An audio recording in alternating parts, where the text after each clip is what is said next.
দেখেন, আমেরের জীবনে অনেক বড় স্বপ্ন ছিল।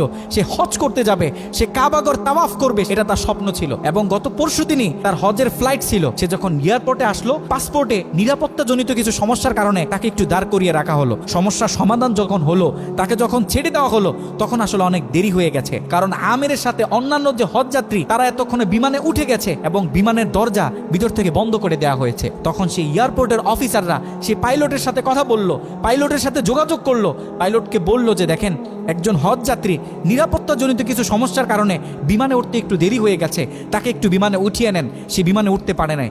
তখন পাইলট স্পষ্ট বলেছে, যেই বিমানের দরজা একবার বন্ধ হয়ে গেছে, সেই বিমানের দরজা দ্বিতীয়বার কারোর জন্য আর খোলা হবে না। একথা বলে পাইলট বিমানটা আকাশে ফ্লাই করলো। সেই অফিসাররা তখন আমেরকে বুঝাইতেছে, দেখো বিমান তো চলে গেছে, তুমি আর যেতে পারবে না, তুমি বাড়িতে চলে যাও, নেক্সট টাইমে তুমি হজে যাওয়ার জন্য ট্রাই করো। তখন সে আমাদের মুসলিম ভাই, সে হজ যাত্রী, সে কি বলেছে জানেন? সে বলেছে, আমি আমার রবের উপর পরিপূর্ণ তাকওয়া রাখলাম, আমি আমার রবের উপর পরিপূর্ণ আস্থা রাখলাম, আমি হজ করেই বাড়িতে ফিরবো, হজ না করে আমি বাড়িতে ফিরবো না। কথা বলে সে এয়ারপোর্টে দাঁড়িয়ে রইল। ঠিক কতক্ষণ পর সেই বিমান থেকে এয়ারপোর্টে মেসেজ করা হলো যে বিমানের ভিতরে যান্ত্রিক সমস্যা দেখা গিয়েছে, খুব ইমার্জেন্সি, বিমানটা সেই এয়ারপোর্টে ল্যান্ড করতে হবে। বিমানটা যখন এয়ারপোর্টে ল্যান্ড করা হলো, যান্ত্রিক যে ত্রুটি, এই ত্রুটিগুলো যখন সমস্যা সমাধান করা হচ্ছে, তখন সেই অফিসাররা সেই পাইলটের সাথে কথা বলেছে যে দেখেন, কোনোভাবে এই যাত্রীটা একটু নেওয়া যায় কিনা। সে তো হজ করার উদ্দেশ্যে বাড়ি থেকে বের হয়েছে, সে তো বাড়িতে যেতে চাচ্ছে না, হজ না করে তাকে একটু নিয়ে নেন।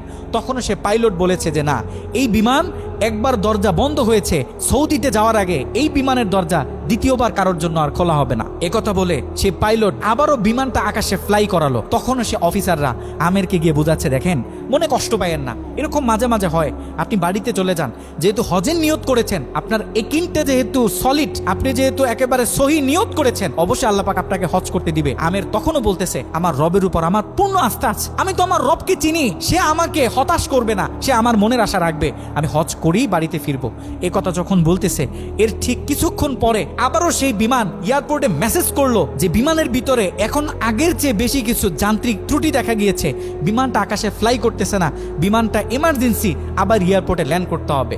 বিমানটা যখন এয়ারপোর্টে ল্যান্ড করলো, তখন সে পাইলট নিজে বিমান থেকে নেমে সে অফিসারদেরকে বলতেছে, সেই হজ যাত্রী কই, যাকে ছাড়া আমরা মক্কার উদ্দেশ্যে রওনা দিলাম, তাকে আমার হাতে তুলে দেন। আমি যতটুকু বুঝতেছি, তাকে ছাড়া এই বিমান যতবারই আমরা আকাশে ফ্লাই করব, মক্কার উদ্দেশ্যে রওনা হব, আমার মনে হয় না যে এই বিমান স্বাভাবিকভাবে মক্কাতে গিয়ে পৌঁছাবে। তখন সে পাইলট সে আমেরের হাত ধরে নিজে নিয়ে সে বিমানের ভিতরে বসিয়ে দিল।